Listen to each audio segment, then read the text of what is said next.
Hello, BookTube. I'm Peg, the book prize addict. I always want to call myself the maniac, but we know the maniac is Sean. Anyway, it's been a while since I've made a video.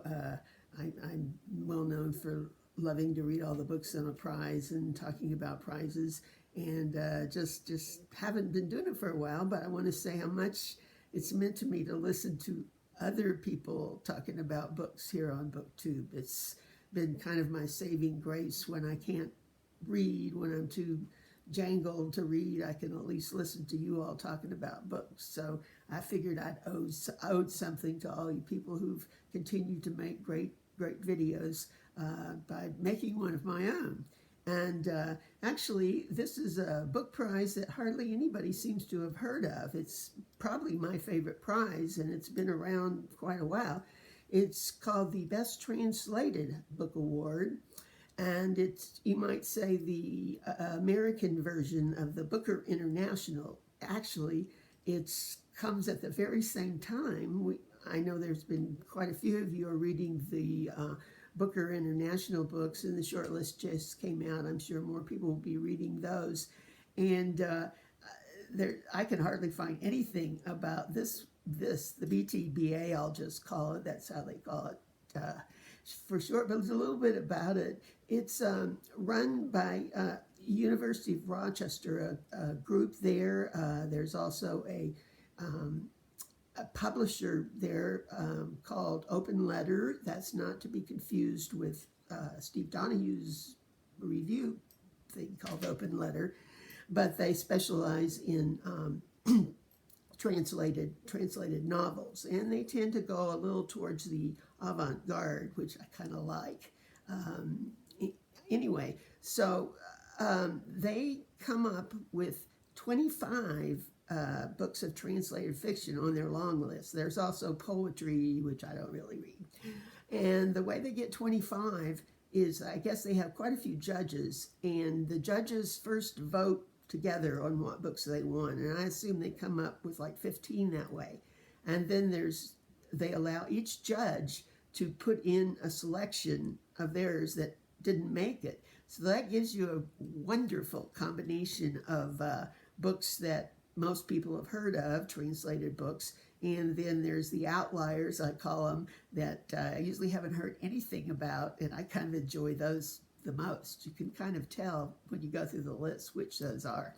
Another thing I really like about it is because it deals with foreign translations that were published in the United States last year up until I believe the end of November.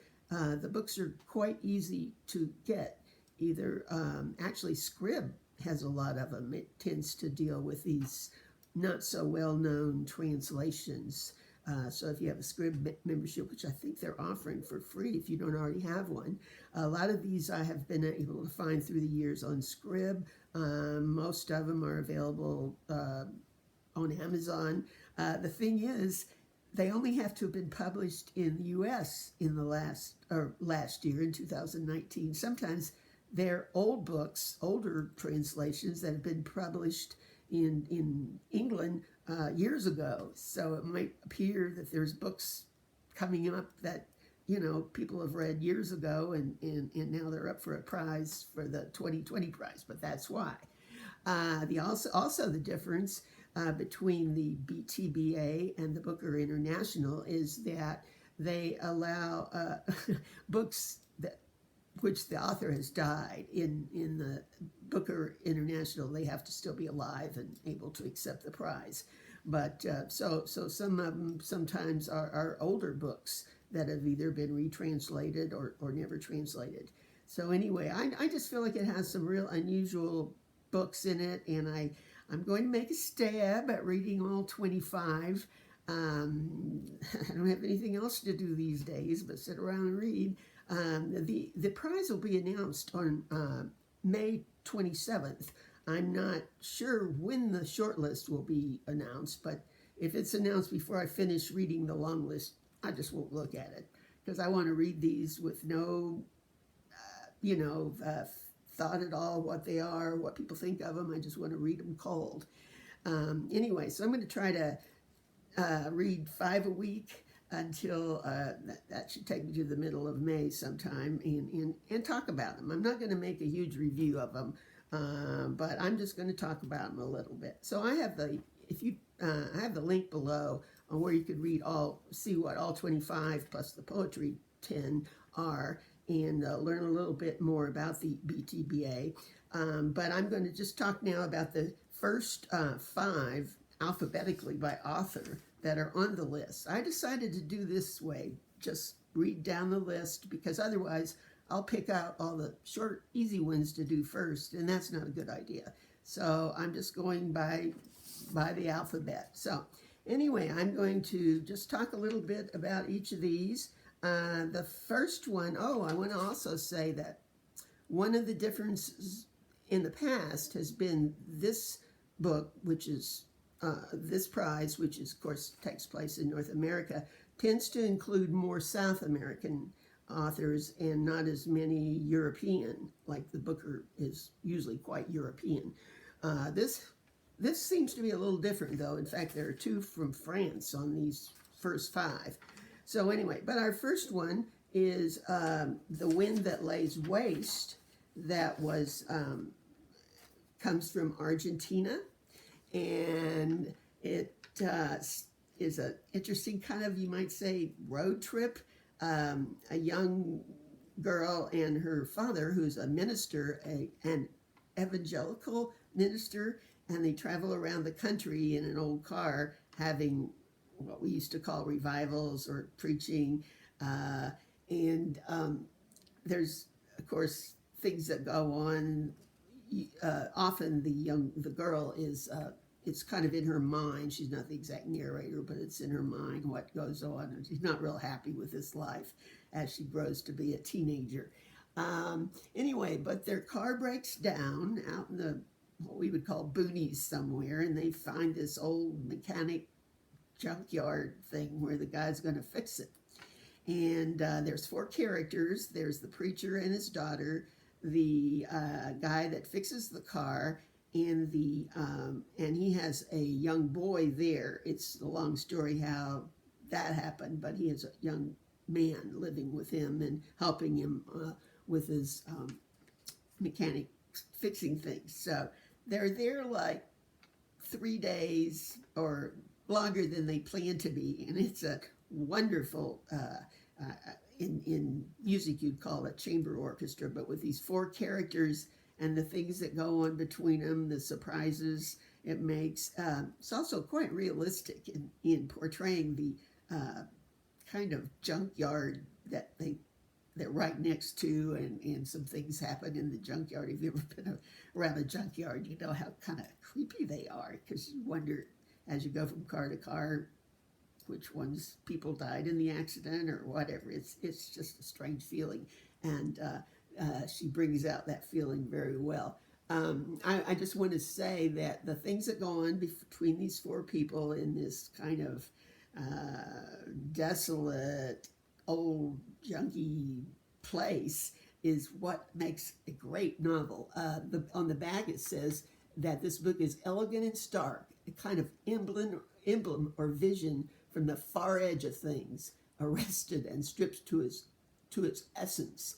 And as I thought myself, sure enough, it's been compared to Faulkner's As I Lay Dying and Sound and the Fury. There's some characters here that seem like they could fit right in the old South of America, of the United States.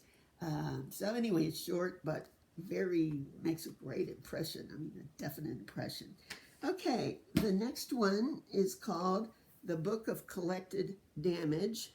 This is by an Iraqi author. Now, I'll just show you this, and then I'll describe why what it has to do with the story. This is an Arab manuscript, an old one in the back there. And it looks to me like those are drops of blood or something on it. But the way this, I'll now tell you how this kind of comes into play. It's actually what they call a multi-layered book. It has several strands running through it.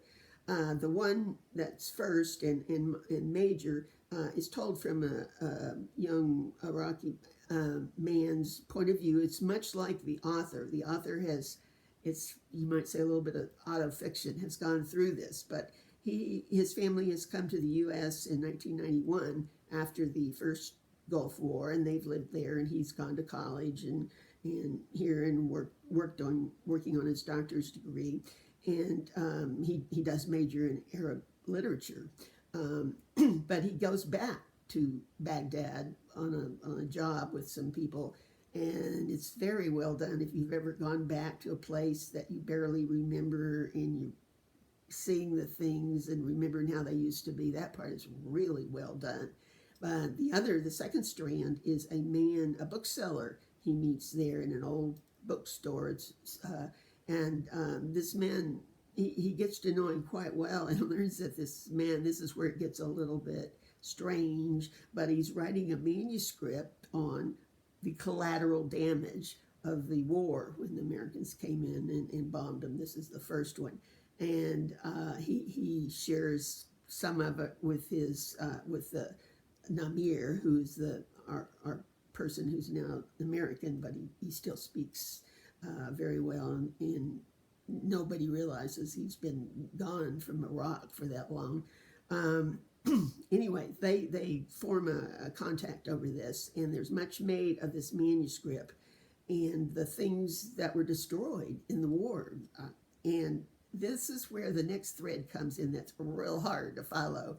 It's got patched in here and there are things where it talks about the inanimate things that were destroyed. And there's not really a narrator unless it's, in some cases, it's the inanimate thing itself. But looking back, this does give it a real interesting air. But at the time, it's quite confusing, and I need to really read this again. It's well done, but it kind of lost me there. Okay, next we have, one I have a hard copy of. This is also from France, ANIMALIA, and this recently won the Republic of Consciousness Prize, which is for small presses. This is a different, newer edition by a different company, but the Fitzcarraldo was a small press that published this. It's about, believe it or not, a pig farm hog farm, I guess you'd call it, in France, out in the country somewhere. And this, again, it's very Faulkner-esque, very realistic. The smells, anyway, it's divided into two parts. One is 1918, when the First World War was starting, and we meet a character there named Eleanor. She's a young girl at that time, and it takes her through a few years, and then it changes to the present, or 1980 something, and she's still around, an old woman, and the family has grown. They've become a huge conglomerate hog farm, pork farm, or whatever. But it's still real visceral in its talk about it, and the natural things and the smells. I was glued to it. I mean, I couldn't stand being there, but I was really glued to it. And there's a lot more people that come out in the second part. Again, this is very Faulkner-esque, as I said. It's got some disabled characters, and just very, as I say, visceral. And so I think this might have a chance to at least be on the short list, because it's really well done. Okay, next we have, the last one, the fifth one. No, not yet. We have Welcome to America by Linda Knausgard. Now, she's the wife of the famous author from Sweden, and she's from Sweden, that wrote the five-volume book that was out a couple of years ago, or maybe just finished last year, and has had much ado about it. It's kind of a autofiction, and has something from his life where he makes people not look so good, actual people, and there's been, I guess, quite a bit of problems with that. Seems like here, like I look on Goodreads, and people either love them or they hate them. I read the first one; it was okay, but I didn't read all five. This is his wife, and she really doesn't. She's referred to in his books, but she doesn't really refer to him in hers. This is quite a short one. I'm not so sure why it says "Welcome to America" because it's all in Sweden. But anyway, and it's a story of a family, four-person family, and they call themselves a light family, like everything's happy, and they're trying to convince themselves there are. But it's really dysfunctional. They've got a lot of problems. It's told from the mind of a I think 13-year-old girl, and she stops speaking. She won't write, she won't speak, she won't react, and it's obviously a way to control things. Some people, it's well known that teenage girls kind of get into unhealthy habits, apparently, just to be able to control things. Anyway, so it's quite apparent that it's because of that. The father's kind of had a breakdown, and they're getting a divorce. And the brother locks himself, nails his door closed somehow. But again, the term is very ironic when they call themselves a light family. It's very dark and becomes darker and darker. Okay, and last we have another book from France. This is the first in a trilogy, Vernon Subutex, and it came out quite a while ago. This first one did. Actually, the rest of the trilogy is already out, but evidently it was just published in the U.S. Last year. This is actually the French version, the first version. The other version, the new version in the U.S. is that, not much better. It's really a picture of Paris high life or drug life during the, I guess it was early 80s.